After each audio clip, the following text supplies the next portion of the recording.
الصلاة والسلام عليك عليك يا இலங்கை ஒலிபரப்பு கூட்டுத்தாபனம் முஸ்லிம் சேவை நேரம் 9:32 தமிழ் மொழி மூல தெளிவூட்டல் தொடர்பான பொறுப்பதிகாரியாக போலீஸ் தலைமையகத்தில் பணியாற்றும் சிரேஷ்ட போலீஸ் அத்தியட்சகர் ஜனாப் எம் நவாஸ் அவர்களை நாம் இணைத்து பல தகவல்களை நாம் நேர்களுக்காக வழங்கவிருக்கின்றோம். இப்பொழுது தொலைபேசி வழியாக இணைத்திருக்கின்றோம் சிரேஷ்ட போலீஸ் அத்தியட்சகர் ஜனாப் எம் நவாஸ் அவர்களை. அஸ்ஸலாமு அலைக்கும். அலைக்கும் சலாம் வரஹ்மத்துல்லாஹி வபரகாத்துஹு. தமிழ் பேசும் முஸ்லிம் தமிழ் மக்களுக்கு எனது இனிய காலை வணக்கம். அஸ்ஸலாமு அலைக்கும் வரஹ்மத்துல்லாஹி வபரகாத்துஹு. ஆம், கோவிட்-19 கொரோனா வைரஸ் தொற்று இலங்கையில் பரவிய நாட்களிலிருந்து அதனை கட்டுப்படுத்துவது சம்பந்தமாக நீங்கள் உங்களது வழிகாட்டல்கள், தெளிவூட்டல்கள், அறிவுறுத்தல்களை எல்லாம் வழங்கி வருகிறீர்கள். எமது முஸ்லிம் சேவைக்கும் உங்களது பங்களிப்பு அளப்பரியதாக காணப்படுகிறது. கடந்த ஏப்ரல் மாதம் 3ஆம் தேதி வெள்ளிக்கிழமை கொள்ளப்பட்ட ஜும்மா பள்ளிவாசலிருந்து ஒரு விழிப்புணர்வு உரையை எமது வானொலி ஊடாக நீங்கள் ஆற்றியிருந்தீர்கள். கொரோனா வைரஸை ஒழிப்பதில் ஆரம்பத்தில் காட்டிய ஒத்துழைப்பு இன்றைய காலகட்டத்தில் மக்கள் எவ்வாறான ஒத்துழைப்பை வழங்குகிறார்கள் என்பது பற்றி ஆரம்பத்தில் குறிப்பிடுவீர்களா? நிச்சயமாக நமது மக்கள், அதாவது முஸ்லிம் சேவையை தொடர்ச்சியாக கேட்டு வருகின்ற முஸ்லிம் மக்களும், தமிழ் சேவை மூலமாக தமிழ் மொழி மூலம் நிகழ்ச்சிகளை கேட்கின்ற மற்ற அனைத்து மக்களும் இந்த விடயத்தில் மிகவும் கரிசனை காட்டி அவர்கள் இந்த விடயத்தை நாங்கள் ஏன் இவ்வளவு காலம் இவ்வளவு தீவிரமாக இந்த விடயங்களில் மக்களை தெளிவூட்டி தொடர்ந்தும் அவர்களுக்கு விளக்கங்களை அளித்து வந்ததன் பிரதிபலனை நாங்கள் மிகவும் நன்றாக இந்த மக்கள் இந்த விடயத்தில் எவ்வளவு கவனம் செலுத்தி வருகிறார்கள் என்பதிலிருந்து, விசேஷமாக தமிழ் பேசும் பிரதேசங்களில் வாழ்கின்ற மக்கள் இந்த விடயத்தில் எவ்வாறு நடந்து கொண்டார்கள் என்பதை வைத்து நாம் அறிந்து கொள்ளக்கூடியதாக இருக்கின்றது. அதே நேரத்தில் எங்கும் எந்த சமுதாயத்தை எடுத்துக்கொண்டாலும் அதில் இருக்கின்ற ஓரிரு நபர்கள் அல்லது குறைந்தபட்சம் நபர்கள் என்று சொல்லக்கூடிய சிலர் இன்னும் அன்றும் இன்றும் என்றும் அவர்கள் தெளிவூட்டல்களை அல்லது அறிவுரைகளை அல்லது சுகாதார நடவடிக்கைகளை ஏற்றுக்கொள்ளாமல் அல்லது அவர்களுக்கு அல்லாதது போல் நடந்து கொள்கின்ற சில நிகழ்வுகளும் நாம் அவதானிக்கக்கூடியதாக இருக்கின்றது. இது பொதுவாக தமிழ் பேசும் பிரதேசங்களில் மட்டுமல்லாமல் அனைத்து நமது நாட்டில் உள்ள அனைத்து பகுதிகளிலும் அவ்வாறான நிகழ்வுகள் தொடர்ந்தும் நடந்து கொண்டுதான் இருக்கின்றது. இருந்தாலும் பொதுவாக எடுத்து பார்க்கும்போது பெரும்பாலான மக்கள் இந்த விடயங்களில் மிகவும் கவனமாக நடந்து கொள்வதை நாம் அவதானிக்கக்கூடியதாக இருக்கின்றது. இது மிகவும் சந்தோஷப்படக்கூடிய ஒரு விடயம். நாம் செய்த முயற்சிகள், நாம் எடுத்த அனைத்து முயற்சிகளுக்கும் ஏதாவது ஒரு பிரதிபலன் உள்ளது என்பதை நாங்கள் பார்க்கும்போது நமக்கு மிகவும் சந்தோஷமா இருக்கின்றது. ஆம், சிரேஷ்ட போலீஸ் அத்தியட்சகர் ஜனாப் எம் நவாஸ் அவர்களே, இந்த ஊரடங்கு சட்டம், தனிமைப்படுத்தல் சட்டம் அமலில் உள்ள பிரதேசங்களில் சட்டத்திட்டங்களை மதித்து எவ்வாறு நடந்து கொள்ள வேண்டும்? குறிப்பாக திடீர் சுவையினம் அல்லது வைத்தியரை நாட வேண்டிய அவசர தேவைகள் ஏற்படுகின்ற பொழுது எவ்வாறு மக்கள் நடந்து கொள்ள வேண்டும் என்று கூறுங்களேன்.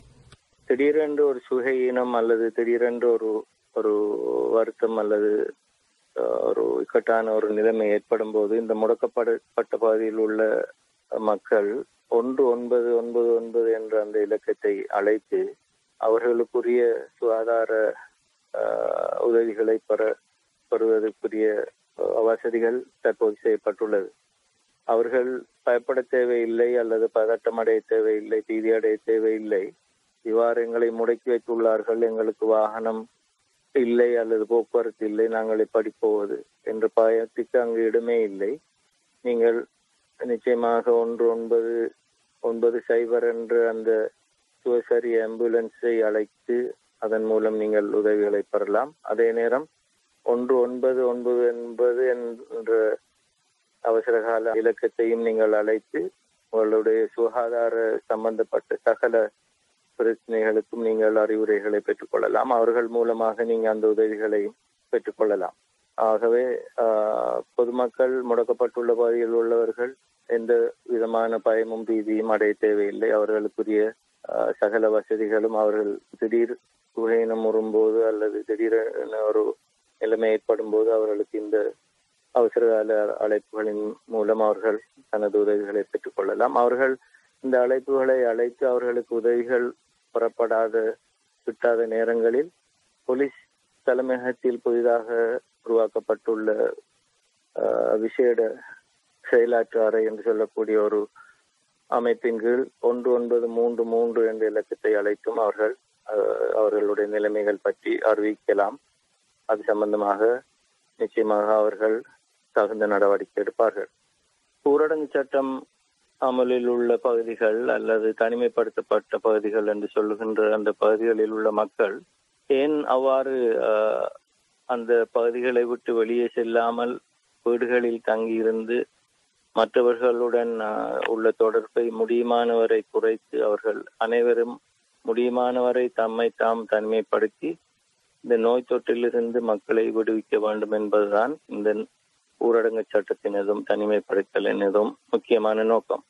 இதை சரியான முறையில் விளங்கிக் கொண்டால் அவர்களுக்கு விளங்கும். இப்போது நமது நாட்டிலே 20,508 வந்துள்ள இந்த எண்ணிக்கை ஆரம்ப காலத்தில் நாம் முதல் அலை என்று சொல்லக்கூடிய அந்த மார்ச்சிலிருந்து ஜூன் வரை உள்ள காலத்தில் அது 100லிருந்து 1000க்கு மிகவும் மெதுவாக நகர்ந்து அதிலிருந்து மிகவும் மெதுவாக 2000, 3000 அடைந்ததை நாம் அவதானிக்கக்கூடியதாக இருக்கின்றது. ஆனால் இன்று 10ஆம் மாதம் 4ஆம் தேதியிலிருந்து இதுவரைக்கும் 15,000க்கு அல்லது 16,000க்கு கிட்டத்தட்ட தொற்று ஏற்பட்டுள்ளதையும் இந்த எண்ணிக்கை மிக வேகமாக பரவியதையும் நாம் அவதானிக்கக்கூடியதாக இருக்கின்றது. ஆகவே இந்த புள்ளி விவரங்களின் அடிப்படையை வைத்து பார்க்கும்போது இன்று இறப்பு 90ஐயும் தாண்டிவிட்டது. இதையெல்லாம் வைத்து பார்க்கும்போது இந்த 2வது அலை என்பது மிகவும் வேகமாக மிகவும் அபாயகரமான நிலையில் பரவி வருகின்றதை நாம் அனைவரும் உணரலாம். அது மட்டுமல்லாத வயது முதிர்ந்தவர்கள் தொற்று அல்லாத நோய் அல்லது நீரழிவு நோய் அல்லது இரத்த அழுத்தம் அல்லது இருதய நோய் உள்ளவர்கள் இந்த தொற்றுக்கு மிகவும் இலகுவாக மிகவும் அபாயகரமான நிலைமையில் அவர்கள் தொற்றுக்குள்ளாகி அவர்கள் வீடுகளிலும் வைத்தியசாலைகளிலும் மரணிப்பதையும் அந்த மரண எண்ணிக்கை நாம் தொடர்ந்தும் மிக வேகமாக கூடி வருவதை நாம் அவதானிக்கலாம். ஆகவே இவை எல்லாத்தையும் வைத்து பார்க்கும்போது இந்த மக்கள் இந்த தனிமைப்படுத்தப்பட்டுள்ள பிரதேசங்களில் உள்ள மக்கள் ஊரடங்கு சட்டம் அமுல்படுத்தப்படுகின்ற பகுதியில் உள்ள மக்கள் இந்த புள்ளி விவரங்களை இந்த நிலைமைகளை மிகவும் கவனமாக அவதானித்து தம்மால் மற்றவருக்கும் தனக்கும் இந்த நோயை பரவாமல் தனது உயிரையும் தனது குடும்பத்தவர்களது உயிரையும் குற்றத்தாருடைய உயிர்களையும் ஒட்டுமொத்த நாட்டு மக்களினதும் உயிரினை பாதுகாப்பதற்கு அவர்கள் மிகவும் அவதானமாக இந்த சட்டத்திட்டங்களை மதித்து நடக்க வேண்டும் என்பதையும் நாங்கள் தொடர்ந்து கூறி வந்தது போல் ஊரடங்கு சட்டத்தில் அமலில் உள்ள காலங்களில் 2,923 பேர் கைது செய்யப்பட்டுள்ளதையும் புதிதாக கொண்டு வரப்பட்ட இந்த வர்த்தமானி மூலம் அறிவிக்கப்பட்ட சுகாதார நடைமுறைகளை பேணாமல் முகக்கவசங்களை அணியாமல் சமூக இடைவெளியை பேணாமல் நடந்து கொண்டவர்கள் 527 பேர் இதுவரையும் கைது செய்யப்பட்டு அவர்களுக்கான வழக்காடல் நடவடிக்கைகள் தொடர்ந்து எடுக்கப்பட்டு வருவதையும் நீங்கள் அறிவீர்கள். அத்துடன் புதிதாக இந்த முடக்கப்பட்டுள்ள அல்லது ஊரடங்கு சட்டம் அமலில் உள்ள பகுதிகளில் ட்ரோன் கமராஸ் என்று சொல்லக்கூடிய அந்த பறக்க விடப்படக்கூடிய கமராக்கள் மூலம் 117 பேர் இதுவரையும் கைது செய்யப்பட்டுள்ளதையும் தொடர்ந்து இவ்வாறான நடவடிக்கைகள் நடந்து வருகின்றது என்பதையும் பொதுமக்கள் அறிந்து கொள்ள வேண்டும்.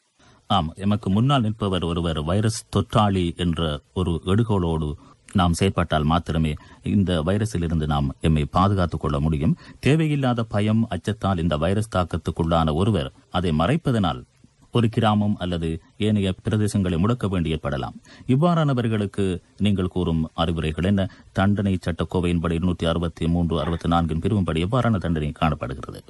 நாம் அனைவரும் வெளியேறும் போது பொதுவாக இந்த நிலைமையில் சுகாதார திணைக்களமும் அரசும் மற்றும் போலீசாரும் இராணுவத்தினரும் அனைவரும் பொதுமக்களுக்கு சொல்ல விரும்புகின்ற முக்கியமான ஒரு விடயம், தேவையில்லாத ஒரு விடயத்துக்கு அல்லது மிகவும் ஒரு அத்தியாவசியமற்ற ஒரு விடயத்துக்கு நீங்கள் வெளியே போகாமல் வீட்டில் இருப்பதுதான் மிகவும் இந்த நோய் தொற்றில் இருந்து உங்களையும் மற்றவர்களையும் காப்பாற்றக்கூடிய ஒரே ஒரு வழி. ஆனால் பொதுவாக மனிதனுடைய தேவைகள், அவனுடைய அன்றாட இயல்பு வாழ்க்கை என்று வரும்போது அவன் நாம் சொல்லுகின்ற அந்த தனிமைப்படுத்தலுக்கு முற்றுமுழுதாக ஆளாகக்கூடிய நிலைமை இருக்காது. எப்படியாவது தன்னுடைய தேவைகளை, தன்னுடைய அன்றாட வாழ்வாதாரங்களை தேடுவதற்காக அவர்களுக்கு வெளியே செல்ல வேண்டிய கட்டாய சந்தர்ப்பங்கள் வரும். அந்த சந்தர்ப்பங்களில் நீங்கள் முடிந்தவரை உங்களை தனிமைப்படுத்தி உங்களுடைய பிரயாணம் செய்கின்ற, உதாரணமாக நீங்கள் வீட்டில் இருந்து ஒரு மார்க்கெட்டுக்கு போய் வருவதற்கிடையில் உங்களை முடியுமானவரை மற்றவர்களுடன் இருந்து தனிமை தூரப்படுத்தி அந்த சமூக இடைவெளியை பேண வேண்டும் என்பதையும், மாஸ்குகளை அணிந்து வண்ணம் செல்ல வேண்டும் என்பதையும் மற்றும் சுகாதார சம்பந்தப்பட்ட அறிவுரைகளை நீங்கள் ஒரு காரியாலயத்துக்கு அல்லது ஒரு வீட்டுக்கு போகும்போது கை கால்களை கழுவிக்கொள்ளுதல், முகமூடிகளை அணிந்து கொள்ளுதல், அந்த சமூக இடைவெளியை பேணுதல் போன்ற சகல சுகாதார நடவடிக்கைகளிலும் நீங்கள் ஈடுபட வேண்டும். அப்படி நீங்கள் நடந்து கொள்ளாத சந்தர்ப்பங்களில் தண்டனை சட்டக்கோவை 262, 63, 64 இலக்கங்களின் கீழ் நீங்கள் கடந்த காலங்களில் உங்களுக்கு எதிராக நடவடிக்கை எடுக்கப்பட்டு 6 மாத சிறை தண்டனை அல்லது 1000 ரூபாய் தண்டனை என்று ஒரு நிலைமை இருந்தது. அதே நேரம் தனிமைப்படுத்தல் மற்றும் நோய் தொற்றை தடுப்பதற்கான சட்டத்தின் கீழும் இதே அளவு தண்டனைகள் வழங்கப்பட்டு வந்தது. ஆனால் இன்று விசேஷமாக வெளியிடப்பட்டுள்ள அதிவிசேட வர்த்தமானி அறிவித்தல் 2197 கீழ் இந்த தண்டனை பணம் 10,000 ரூபாவாகவும் 6 மாத சிறை தண்டனை கட்டாயமாக்கப்பட்டும் உள்ளது. ஆகவே பொதுமக்கள் தம்மை முதலாவதாக இந்த நோய் தொற்றிலிருந்து பாதுகாத்து தம் குடும்பத்தையும் தமது உற்றாரையும் தனது ஒட்டுமொத்த நாட்டு மக்களையும் காப்பாற்றுவது மட்டுமல்லாமல் தாங்கள் தண்டனைக்கு உட்படாமல் இருக்கவும் இந்த சட்டத்திட்டங்களை அவர்கள் கட்டாயமாக கடைபிடிக்க வேண்டியவர்களாக இருக்கின்றார்கள். ஆம், இந்த முடக்க நிலை அல்லது தனிமைப்படுத்தப்பட்ட அந்த பிரதேசத்தில் இருப்பவர்களுக்கு அரசு தன்னுடைய நிவாரண பணிகளை மேற்கொண்டு வருகிறது. இந்த கொரோனா வைரஸ் கட்டுப்படுத்துவதில் எம்மவர்களின் பங்கும் ஆரம்பத்தொட்டு இன்று வரை நேரடியாகவும் மறைமுகமாகவும் காணப்படுகிறது. நிவாரணம் என்று வந்தால் பலர் தன்னலம் பாராது ஈடுபடுவார்கள். இவர்கள் உதவி செய்ய போய் உபத்திரமாக அது அமைந்துவிடக் கூடாது. இந்த நிவாரண பணிகளின் போது எவ்வாறு நடந்து கொள்ள வேண்டும் என்பது பற்றி சற்று கூறுங்கள். உங்களுக்கு தெரியும், கடந்த முதலாவது அலையின் போது நோன்பு பெருநாளை கொண்டாடுவதற்கு ஒரு சில நாட்களுக்கு முன் மாளிகாவத்தை பிரதேசத்தில் ஒரு தனவந்தர் மக்களுக்கு உதவி செய்ய போய் கடைசியில் அவர் ஒரு பாரதூரமான ஒரு குற்றச்செயலுக்கு உதவியவராக அவர் தக்கமறியலில் வைக்கப்பட்டதும் போலீசாரால் கைது செய்யப்பட்டதும் தொடர்ந்தும் அவருக்குரிய வழக்கு நடவடிக்கைகள் நடந்து கொண்டும் வருகின்றது என்பதை இந்த இடத்தில் நான் ஞாபகப்படுத்திக் கொள்ள விரும்புவதுடன், எந்த பணியாக இருந்தாலும் இவ்வாறான இக்கட்டான காலகட்டத்தில் அவ்வாறான முடக்கப்பட்ட பகுதிகள் அல்லது முடக்கப்படாத பகுதிகளாக இருந்தாலும் எந்த ஒரு நடவடிக்கையை செய்வதாக இருந்தாலும் முதலில் நாம் யோசிக்க வேண்டியது அல்லது கவனிக்க வேண்டியது, நாம் இந்த சுகாதார ஒழுங்குமுறைகளை பேணி அதன் அடிப்படையில் நாம் இதை செய்ய முடியுமா, அவ்வாறான சூழல் இருக்கின்றதா, இதை எவ்வாறு நாங்கள் இந்த மக்களுக்கு ஆபத்து விளைவிக்காத வகையில் எவ்வாறு நாங்கள் செய்யலாம் என்பதை முதலில் அவர்கள் யோசிக்க வேண்டும். அதன் பின்னர் அந்த சம்பந்தப்பட்ட திணைக்களம், அதாவது அத்தியாவசிய தேவைகள் திணைக்களம், சுகாதார திணைக்களம், போலீஸ், இராணுவம் போன்ற இந்த பணியில் ஈடுபட்டிருக்கின்ற அனைத்து தரப்பினரையும் அவர்கள் தொடர்பு கொண்டு அவர்களுடைய அனுமதியுடன், அவர்களுடைய உதவியுடன், அவர்களுடைய கண்காணிப்பின் கீழ் எந்த ஒரு பணியாக இருந்தாலும் அதை செய்வது நல்லது என்பதை நான் இவ்விடத்தில் ஞாபகப்படுத்த விரும்புகின்றேன். ஆம், இந்த வேளையிலே மற்றொன்றை குறிப்பிட வேண்டும், கேட்க வேண்டும் உங்களிடம். தனிமைப்படுத்தப்பட்ட பிரதேசங்களில் இருப்பவர்கள் அத்தியாவசிய சேவை நிமித்தமாக வெளியே செல்ல வேண்டி ஏற்படும் அவர்களுடைய கடமைக்கு அல்லது வியாபார நடவடிக்கைகளுக்காக இவர்கள் எவ்வாறு நடந்து கொள்ள வேண்டும்? அவர்கள் தனிமைப்படுத்தப்பட்ட பிரதேசத்தில் இருந்துதானே வெளியேறுகிறார்கள். அவர்களுடைய நிலைப்பாடு என்ன? இது சம்பந்தமாக பல அறிவுறுத்தல்கள், சுற்று நிருபங்கள், பல வகையான அறிவித்தல்கள் இதுவரையும் செய்யப்பட்டு கொண்டு வருகின்றது. அவ்வாறான பகுதியில் உள்ள எவரையும் எந்த ஒரு நடவடிக்கைக்காகவும் ஆரம்பத்தில் அனுமதிப்பது இல்லை என்ற ஒரு முடிவு இருந்த போதும் பின்னர் அது அத்தியாவசிய சேவைகளை செய்பவர்கள், அரசாங்க ஊழியர்கள் மற்றும் BOI என்று அழைக்கக்கூடிய அந்த ஸ்தாபனங்களின் கீழ் வருகின்ற சில கூட்டு ஸ்தாபனங்கள் அல்லது வியாபார ஸ்தாபனங்கள், இது போன்ற பல வகையான அத்தியாவசிய சேவைகள் என்று சொல்லக்கூடிய அனைத்து தரப்பினருக்கும் அவ்வாறு பின்னர் அவர்கள் அங்கிருந்து பணிகளுக்கு செல்லலாம். சுகாதார விதிமுறைகளை பேணி பொது போக்குவரத்துகளில் போகாமல் அவர்களுடைய ஸ்தாபனங்களுக்குரிய வாகனங்களில் அவர்களை தன் பிரத்யேகமாக அங்கிருந்து எடுத்து சென்று மீண்டும் அவர்களை கொண்டு வருகின்ற ஒரு நடைமுறை இருந்து வருகின்றது. இது சம்பந்தமாக பொதுமக்கள் அறிய வேண்டும் என்று சொன்னால் அவர்களுக்கு சில சுகாதார திணைக்களத்தின் வெப்சைட்டில் போய் இந்த எந்தெந்த திணைக்களங்கள், எந்தெந்த ஸ்தாபனங்களுக்கு இந்த அனுமதிகள் வழங்கப்பட்டிருக்கின்றன என்பதையும் அறிந்து கொள்ளலாம். அதை முழுசாக இந்த இடத்தில் தருவதற்குரிய நேரம் இந்த சந்தர்ப்பம் போதாது என்று நினைக்கின்றேன். ஆனால் பொதுவான விளக்கம் என்னவென்று சொன்னால், அவர்கள் முடக்கப்பட்ட பகுதியில் இருந்தாலும் அத்தியாவசிய சேவைகள் என்று வரும்போது அவர்களுக்கு அந்த கடமைகளுக்கு போய் வரக்கூடிய ஒழுங்குகள் செய்யப்பட்டிருக்கின்றன. ஆம், நல்லது. தற்காலத்திலே பார்க்கின்ற பொழுது சமூக வலைத்தளங்கள் உலகையே வியாபித்திருக்கின்றது. ஒரு குறித்த செய்தியை அதன் உண்மைத்தன்மை அறியாமல் அல்லது கால சூழலுக்கு ஏற்ப அந்த செய்தி அவசியம்தானா என்று பார்க்காமல் சாதாரணமாக செய்தியை வெளியிடுகிறார்கள். அண்மை காலத்தில் பலர் கைது செய்யப்பட்டு இருக்கிறார்கள்.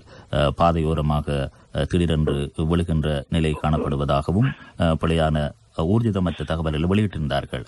இவர்கள் பற்றி இவர்களுக்கு நீங்கள் கூறும் ஆலோசனைகள் என்ன?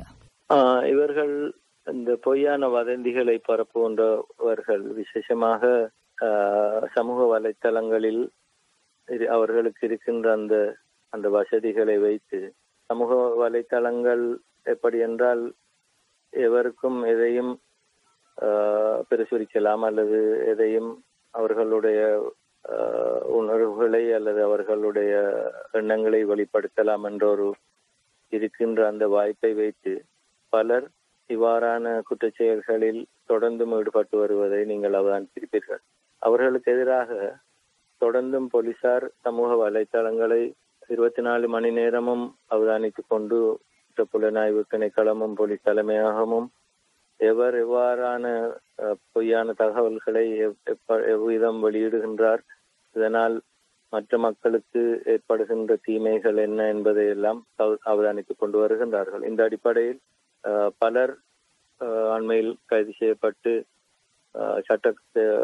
தண்டனை சட்டக்கோவை 120ஆம் பிரிவின் கீழ் அவர்கள் சிலர் தொடர்ந்தும் விளக்கமறியலில் வைக்கப்பட்டும் சிலர் பிணையில் விடுவிக்கப்பட்டும் இவ்வாறான நடவடிக்கை தொடர்ந்தும் நடைபெற்றுக் கொண்டு வருகின்றது. ஆகவே யாரும் எந்த ஒரு வதந்தியையோ அல்லது உறுதி செய்யப்படாத ஒரு விஷயத்தையோ அல்லது ஒபிஷியலாக அல்லது உத்தியோகபூர்வமாக அறிவிக்கப்படாத எந்த ஒரு விடயத்தையோ நீங்கள் பரப்புவதை அல்லது நீங்கள் வெளியிடுவதை அல்லது இன்னொரு போட் பண்ணுவதை, இதை வேகமாக பரவுவதன் மூலம் ஏற்படுகின்ற மற்ற மக்களுக்கு ஏற்படுகின்ற சௌகரியங்களை ஏற்படுத்தாமல் மிகவும் கவனமாக இந்த விடயங்களில் அவதானமாக நடந்து கொள்ளுங்கள் என்று சொல்லிக்கொள்ள விரும்புகின்றேன். அதே நேரம் இவ்வாறான பொய்யான தகவல்களை வெளியிடுபவருக்கு எதிராக கடுமையான நடவடிக்கை எடுக்கப்படும் என்பதையும் தெரிவித்துக் கொள்ளும்.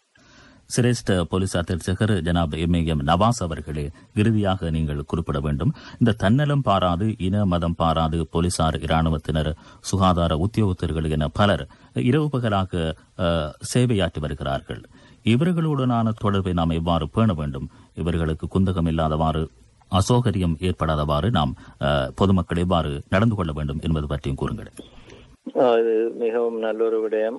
பொதுமக்கள், விசேஷமாக தமிழ் பேசுகின்ற மக்களிடம் நான் தொடர்ந்தும் மார்ச் மாதத்திலிருந்து பேசிக்கொண்டு வரும்போதெல்லாம் அவர்களுக்கு சொல்லிய விடயம், நீங்கள் இந்த விடயங்களில் ஈடுபடுகின்ற இந்த நோய் தொற்றை கட்டுப்படுத்துவதற்காக இரவு பகல் பாராது தன்னுடைய வாழ்க்கை, தன்னுடைய உடல் நலம், தன்னுடைய குடும்பம் இவை அனைத்தையும் பாராமல் அவர்களையும் அந்த அர்ப்பணிப்புகளுடன் நடந்து கொள்கின்ற போலீசார், சுகாதார திணைக்களம், PHI-மார், அவர்களை சார்ந்த மற்ற உத்தியோகத்தர்கள், இராணுவத்தினர், முப்படையினர் மற்றும் ஹோம் கார்ட்ஸ் என்று சொல்லக்கூடிய அந்த அமைப்பினர், இவ்வாறான பல மக்கள் அண்மை காலங்களில் இந்த நடவடிக்கைகளுக்கு ஒத்தாசை வழங்குவதற்காக டிவிஷனல் செக்ரட்டேரியட் என்று சொல்லக்கூடிய அந்த பிரதேச செயலகங்கள், மாவட்ட செயலகங்கள், இவ்வாறு இதில் வேலை செய்கின்ற ஊழியர்கள், சிவில் உத்தியோகத்தர்கள், எத்தனையோ வகையான வைத்தியர்கள், தாதிமார், இவ்வாறான பல துறையினர் இந்த விடயங்களில் அவர்களுடைய முழு அர்ப்பணிப்பையும் கொடுத்து இந்த விடயத்தை அவர்கள் தொடர்ந்தும் கடமையாற்றி வருகின்றனர். அவர்களுக்கு நோய் தொற்று ஏற்படும் என்ற அபாயத்தை கூட அவர்கள் மதிக்காமல், இன்று நீங்கள் பார்த்தீர்களானால் போலீசாருடைய நோய் தொற்று 1000 கடந்து போய் உள்ள இந்த நிலைமையிலும் கூட அவர்களுடைய கடமையை தொடர்ந்தும் செய்து வருவதை நீங்கள் பார்க்கின்றீர்கள். இந்த இடத்தில் நீங்கள் அவர்களுக்கு ஒத்துழைப்பு வழங்க வேண்டும் என்பதை விட அவர்களை அசௌகரியப்படுத்தாமல், அவர்களுக்கு உதவி செய்யாவிட்டாலும் உபத்திரவம் செய்யாமல் நீங்கள் அவர்களுடைய கடமையை கொஞ்சமாவது நீங்கள் மதித்து உங்களால் முடியுமான வரை நீங்கள் இந்த நாட்டின் பிரஜை என்ற அந்த வகையில் உங்களுடைய கடமைகள் என்ன என்பதை நீங்கள் உணர்ந்து மிகவும் அவதானத்துடன் நடந்து இந்த விடயத்தில் நாம் அனைவரும் பங்களித்தோம். நமது நாட்டில் ஏற்பட்டுள்ள இந்த அவசரகால நிலைமையில் எங்களுடைய பங்களிப்பும் இருந்தது என்ற அந்த தனது மனச்சாட்சிக்கு துரோகம் செய்யாமல் நடந்து கொள்ளுங்கள். புனியமானவரை இந்த விடயங்களுக்கு நீங்கள் உதவுங்கள். உதவ முடியாவிட்டாலும் அவர்களுடைய இடையூறு செய்யாமல் அவர்களுக்கு ஒத்துழைப்பு வழங்குங்கள் என்று மிகவும் அன்பாக கேட்டுக்கொள்கிறேன். நல்லது. சிரேஷ்ட போலீஸ் அத்தியட்சகர் ஜனாப் M.M. நவாஸ் அவர்களே, இவ்வளவு நேரமும் நீங்கள் தங்களது பொன்னான நேரத்தை மக்களுக்காக செலவழித்தீர்கள். அதற்காக உங்களுக்கு எமது நன்றியை தெரிவித்துக் கொள்கின்றோம். ஜஸாக்குமுல்லாஹ். போலீஸ் தலைமையகத்தில் பணியாற்றும் தமிழ் மொழி மூல தெளிவூட்ட தொடர்பான பொறுப்பதிகாரியாக செயற்படும் சிரேஷ்ட போலீஸ் அத்தியட்சகர் ஜனாப் M.M. நவாஸ் அவர்கள் வழங்கிய கருத்துக்கள் அவை.